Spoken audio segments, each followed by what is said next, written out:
उजागर करना चाहें तो हो सकता है कि आपके साथ अटैक हो जाए, आपको भी कहीं मार न दें, कहीं मतलब कई चीज़ें हो सकती हैं। मतलब डेडलाइन तो कोई मायने रखती नहीं, उस पर कोई विश्वास नहीं करेगा। मीडिया को बताना चाहिए, वास्तविकता लोगों के सामने में आनी चाहिए। उन्हें तो कायदे से पुनर्वासित लोगों से मिलाना चाहिए, उनके स्टेटमेंट दिलाना चाहिए। और अभी आप देखेंगे कि जब आप कवर करेंगे पुनर्वास को लेके तो हो सकता है कि आपको लोगों को घरों में नहीं जाने दिया जाएगा। हमारे काबीना मंत्री बंशीधर भगत की राजनीति जमुना निवास से शुरू होती है और हो सकता है कि वही अगर ये चुनाव नहीं लड़ेंगे तो उनकी राजनीति का एक सोपान खत्म हो जाएगा। क्या कारण लगता है कि इतने साल बीत गए, हर बार चुनाव आते हैं और चुनाव के नजदीक आते आते फिर बहुत तेजी की जाती है, लेकिन होता कुछ भी नहीं। नमस्कार, आप देख रहे हैं प्रतिपक्ष संवाद। मैं हूं आपके साथ मेघना सचदेवा। स्वागत है आप सभी का हमारे इस सेगमेंट जिसका नाम है जमरानी बंदर बाट कर बने कितने राजा। इसके पहले सेगमेंट में हमने आपको ये दिखाया था कि आखिर ग्राउंड पर क्या हालात है। जमरानी बांध बहुउद्देशीय योजना जिसको लेकर तमाम दावे वादे किए जाते हैं, उसकी स्थिति क्या है, हालात कहां तक पहुंचे हैं। एडीआर रिपोर्ट का जिक्र किया, महाप्रबंधक से बातचीत की, ग्राउंड पर जाकर तमाम फैक्ट्स से आपको रूबरू करवाया। लेकिन जमरानी बांध को इतने साल बीत गए हैं, इस योजना को इतने साल बीत गए हैं, आखिर इसका काम कहां तक पहुंचा है, ये जानने के लिए अनुभव होना बहुत जरूरी है। और अनुभव सिर्फ उन्हीं पत्रकारों के पास जिन्होंने लगातार इसकी कवरेज की है, ग्राउंड पर जाकर उस योजना के बारे में जानकारी ली है। तो हमारे साथ फिलहाल गणेश पाठक मौजूद हैं जो कि वरिष्ठ पत्रकार हैं और काफी अनुभव रखते हैं। सर, स्वागत है आपका प्रतिपक्ष संवाद पर। धन्यवाद आपका। सर देखिए, लगातार एक पत्रकार होने के नाते मैं ये कोशिश कर रही हूँ कि ग्राउंड पर जाऊं और फैक्ट से लोगों को रूबरू करवाऊं। इस मुद्दे पर रिपोर्टिंग करने का मकसद यही था कि जब ग्राउंड पर हम वहां पर गए तो हमारी टीम ऐसे रास्तों से होकर गुजरी जहां पर चुनौतियां ही चुनौतियां थी। हम लोग खुद वहां पर फिसले। अगर हम वहां नहीं जा सकते तो वहां जो लेबर है, जो काम करने वाले लोग हैं, वो कैसे जा सकते हैं। वहां के जो लोग हैं उनके पुनर्वास का क्या होगा। जमरानी बांध को लेकर हर नेता आता है, दावे वादे करता है, उसका क्या हुआ। महाप्रबंधक साहब हमसे बौखलाए हुए थे, आखिर उसके का कारण है। तो ये तमाम सवाल मेरे मन में आए और मैंने ठान ली कि आगे इसकी और रिपोर्टिंग और सेगमेंट्स में लेकर आऊंगी। तो इसीलिए आपके पास आज मैं पहुंची हूं। मेरा पहला सवाल यही है, बहुउद्देशीय योजना है और इतने साल बीत गए, आखिर इतना वक्त लग गया, आपने जब इस योजना को कवर किया और आज का दिन, क्या फर्क लगता है, क्या कुछ काम वाकई हुआ है? देखिए, जमरानी बांध का जो इशू है इसको करीब 40-45 साल हो गए हैं। और अगर मैं ये कहूँ कि हमारे काबीना मंत्री बंशीधर भगत की राजनीति जमरानी बांध से शुरू होती है और हो सकता है कि वही अगर ये चुनाव नहीं लड़ेंगे तो उनकी राजनीति का एक सोपान खत्म हो जाएगा। और जमरानी बांध की जो वास्तविक स्थिति है वो आपने ग्राउंड पर जाके देख ली है। तो ये कह सकते हैं कि करीब 40-45 साल का लंबा सफ़र तय कर लिया है और जमरानी बांध अभी यथास्थिति पे है। कुछ चीज़ें हुई हैं, मसलन वहाँ पे धारा 11 की अधिसूचना जारी हो गई है, खरीद फरोख्त पर प्रतिबंध लगा दिया गया है, पुनर्वास की नीति बन गई है और करीब 1107 परिवारों को पुनर्वासित किया जाना है, 2 श्रेणियों में उनको बांटा गया है।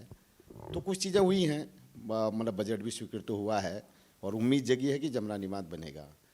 लेकिन आप ये देख लीजिए कि ये जमरानी बांध एक बहुत बड़ी महत्वाकांक्षी योजना थी। उत्तर प्रदेश के दौर में विभाजित जब उत्तर प्रदेश था तब इस बांध का निर्माण किया जाना था। नारायण दत्त तिवारी उत्तर प्रदेश के मुख्यमंत्री रहे, उद्योग मंत्री, केंद्र में उद्योग मंत्री रहे, वित्त मंत्री, न जाने कई महकमे उन्होंने संभाले। और उसके बाद 2000 में राज्य गठन हुआ। राज्य गठन के बाद भी जमरानी बांध को लेके कई तरह की आंदोलन हुए। एक लंबा आंदोलन का भी एक बड़ा लंबा इतिहास है। कई लोग मर भी गए हैं आंदोलनकारी जिन्होंने जमरानी बांध के लिए संघर्ष किया।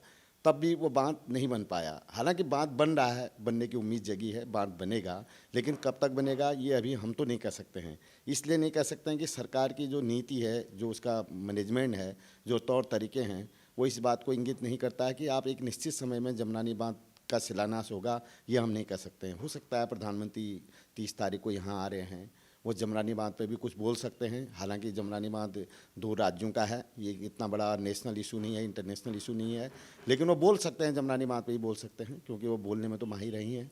लेकिन हम कह सकते हैं कि भाजपा सरकार जमरानी बांध को समय पर लाने में विफल रही है और कांग्रेस की भूमिका भी जमरानी बांध को लेकर बहुत संदिग्ध रही है। उसने भी कभी भी ईमानदारी पूर्वक जमरानी बांध के निर्माण के लिए काम नहीं किया है। अब आप देखिए कि जो अधिकारियों की आपने बात कही, वो कई अधिकारी ऐसे हैं कि जो वहाँ पे कभी जेई आया होगा, उसके बाद वो असिस्टेंट इंजीनियर बने होंगे, उसके बाद वो एग्जीक्यूटिव इंजीनियर बन गए। उनकी जो सोच है या मतलब जो भी कई तकलीफ़ों से भी वो लोग गुजरे भी होंगे, उनका वो पक्ष भी रहा होगा और उनका ये पक्ष भी रहा होगा कि वो लोग चाहते भी नहीं हैं कि लोग पब्लिकली कोई चीज़ जाए, सही बात जाए, बताने में कोई हर्ज नहीं है। मीडिया को बताना चाहिए, वास्तविकता लोगों के सामने में आनी चाहिए। उन्हें तो कायदे से पुनर्वासित लोगों से मिलाना चाहिए, उनके स्टेटमेंट दिलाना चाहिए। और अभी आप देखेंगे कि जब आप कवर करेंगे पुनर्वास को लेके, तो हो सकता है कि आपको लोगों को घरों में नहीं जाने दिया जाएगा। जैसे कि टिहरी बांध के दौर में हुआ था, हम लोगों ने टिहरी बांध जब कवर किया था तो टिहरी बांध को कवर करने के लिए हम लोगों को बैरंग लौटा दिया गया था। हाल में आपने देखा होगा कि किसान आंदोलन जब हुआ तो पत्रकारों को नहीं जाने दिया गया। कई पत्रकार कई किलोमीटरों का सफर तय करके नुकीले तारों से होकर घटना स्थल पर गए वो, और तब जाके उन्होंने कवर किया। ये सारी स्थितियाँ देखने को मिलेंगी आपको। सर, कई अधिकारी हैं जो रिटायर हो गए, कई की पदोन्नति हो गई, प्रमोशन मिल गया, और बंदरबाट की खबरें भी सामने आई, लेकिन उन खबरों को कभी पब्लिकली होने नहीं दिया गया। लेकिन जब हमने कई लोगों से बातचीत की तो ऑफ द कैमरा उन्होंने ये बात बोली कि हाँ, पैसों का लेन देन होता है, इतने साल बीत गए इसलिए योजना आगे नहीं बढ़ पाई। अभी चुनाव नजदीक है, भले ही ये डेवलपमेंट का मुद्दा चुनावी मुद्दा बनता हुआ नजर नहीं आ रहा है, लेकिन फिर भी चुनाव के पहले मुख्यमंत्री का इस जमरानी बांध को लेकर कुछ बोलना, जो कि हर मुख्यमंत्री उत्तराखंड का बोलता ही बोलता है, और चुनाव के बाद जुलाई की डेडलाइन दे देना, जो फंडिंग कंपनी है उसका निरीक्षण करने की बात कहना, और एडीआर रिपोर्ट सौंप देना, सब तरह की जो है क्लियरेंस मिल गई है, हरी झंडी मिल गई है। इन बातों का सामने आना कि ये नहीं दिखाता कि जब भी चुनाव आते हैं तब इस प्रोजेक्ट को लेकर बहुत जल्दी करी जाती है और जुलाई की डेडलाइन दी जा रही है, जबकि वहां पर एक सड़क तक नहीं है कि लोग वहां पर जमरानी बांध के लिए कोई जा पाए। उसे देखने के लिए हमारी टीम ने जद्दोजहद काफी की। तो क्या लगता है सिर्फ चुनाव के नजदीक आते आते ये हरी झंडी देना या जल्दबाजी करना कहीं ना कहीं आंकड़ों को छिपाने के लिए होता है, या फिर जनता का भरोसा जीतने के लिए होता है? नहीं, ये तो होता ही है। देखो, आप देखिए कि 2014 में जब इलेक्शन हुआ था तो उस इलेक्शन में यहाँ से भगत सिंह कोश्यारी जी दावेदार थे, लोकसभा के वो सांसद के दावेदार थे, और उस समय भी ये चीज़ें हुई। एक सेकंड रुकते हैं। भगत सिंह कोश्यारी जी ने भी के दौर में भी ये इशू हुआ था। उन्होंने कहा कि मैं जमरानी बांध बनाऊंगा। 5 साल उनका कार्यकाल पूरा हुआ, जमरानी बांध आपका नहीं बना। और उसके बाद फिर अजय भट्ट जी यहाँ से दावेदार बने। उनका भी अगर आप देखेंगे, उनके भाषणों को भी अगर आप देखेंगे तो उन्होंने भी कहा था कि जमरानी बांध बनेगा, लेकिन जमरानी बांध नहीं बना। ये ठीक है कि जमरानी बांध अस्वीकृत तो हुआ है, बनेगा, उसको बनना भी चाहिए। महत्वाकांक्षी योजना है, उससे हमारा इरिगेशन जुड़ा हुआ है, उससे हमारा पानी पेयजल की व्यवस्था जुड़ी है। हल्द्वानी में जो पलायन हुआ है उसका सारा दबाव हल्द्वानी पर आया है, और पलायन का जो वेग है वो वेग इतना तीक्ष्ण वेग है कि हो सकता है कि आने वाले 10-50 सालों में जो हल्द्वानी उसको झेल न पाए। अगर उसमें पानी की व्यवस्था अगर हम नहीं करेंगे और विकल्प अगर नहीं सोचेंगे तो तब तो मुश्किल हो जाएगी। यहाँ मारकाट शुरू हो जाएगी पानी के लिए। तो है ही है, वो एक बड़ी योजना है। और जहाँ पे बंदरबांट की आपने बात की, तो हर योजना में सरकारी जो भी योजनाएं हैं अगर आप उसको देखें तो वो तो बंदरबांट का शिकार होती है, और जमरानी बांध भी उसकी शिकार होगी। आपने देखा होगा कि आप लोगों को याद होगा, खैर आप लोग तब बच्चे होंगे, हमारे सिजवाली जी ये वरिष्ठ नेता हैं, हमारे अच्छे साथी हैं। राजीव गांधी जी जब प्रधानमंत्री थे तो उन्होंने कहा कि जब दिल्ली से कोई रुपया चलता है तो वो 5 रुपया ही ज़मीन पर पहुंच पाता है, और 95 पैसा तो जो है 95 रुपया तो चला जाता है। तो ऐसे ही यहाँ पे भी हो रहा होगा, 95 रुपये पता नहीं कौन कौन खा रहे हैं, और उसको वो आपको बताएंगे भी नहीं। अगर आप उजागर करना चाहें तो हो सकता है कि आपके साथ अटैक हो जाए, आपको भी कहीं मार न दें, कहीं मतलब कई चीज़ें हो सकती हैं। मतलब ये अतिशयोक्ति नहीं है, ये सारी चीज़ें हैं। ये मतलब एक जो जीवन है, जो पत्रकारिता का जीवन है, उस जीवन में ये हम लोग ये कई बार देखते हैं, ऐसी चीज़ें आती हैं। बिल्कुल आपने सही कहा, चुनौतियां हमें पार करनी पड़ेंगी, शायद तभी हम खुलासे भी कर पाएंगे, और जनता का भरोसा जीतना हमारे लिए जरूरी है क्योंकि जनता हम पर भरोसा करती है।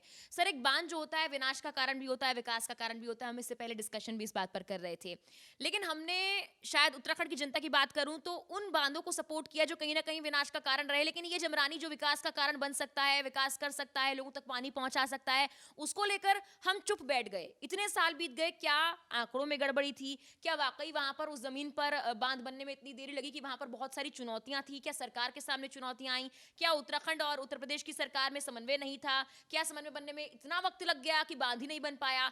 क्या जनता चुप हो गई है, इसीलिए नेता लोग सिर्फ हाथ जोड़कर चले जाते हैं जमरानी के नाम पर और वोट ले लेते हैं और कुछ काम नहीं हो पाया? क्या कारण लगता है कि इतने साल बीत गए, हर बार चुनाव आते हैं और चुनाव के नजदीक आते आते फिर बहुत तेजी की जाती है, लेकिन होता कुछ भी नहीं?